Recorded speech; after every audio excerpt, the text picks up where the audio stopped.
Ha sposato e amato molte donne.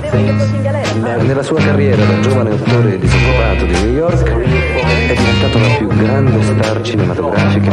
A 16 anni stavo messo male, non per le pare, ma perché mi voleva legnare il padre. Giovane grano fancazzista, lei cubista, in fissa per l'artista, ma era figlia di un culturista. Qualche anno dopo era il marito, che tipo, io bro che scappavo in fascia, lui zitto.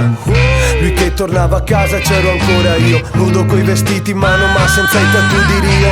18 appena ed ero in spiaggia con Verena, seppioline di Barena, poi il pontile mi incatena. Merda, s'eran fuori le tedesche, le mangiavo crude come tonno, ventresche.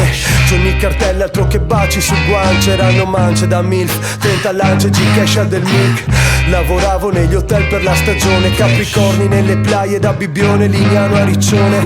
Poi d'inverno scuola a Porto, pizza al Pilsen, pitta di Pilsner, le nuda Brigitte Nielsen. Non bevevo ancora Moe, nuda senza Chloe. Io flow di Sly, lei bionda è molto più alta di me. Johnny Grano, pelle vera, tutta in camo come Jessica e divano in divano. Lo famo strano. Conosciuto, ben temuto, fino in Svezia, pregiata Spezia, leggenda di Venezia.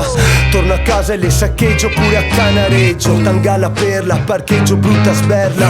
Piccante la storia, voi naufragate Andrea Doria. Quante ne ho combinate prima di conoscere Gloria. È proprio salvato. Tra le migliaia di fans che da tutto il mondo gli inviano lettere e fotografie, Stallone ha scelto una giovane fotomodella danese, Birgit Nielsen. Ne ha fatto la sua seconda moglie e la partner in Cobra.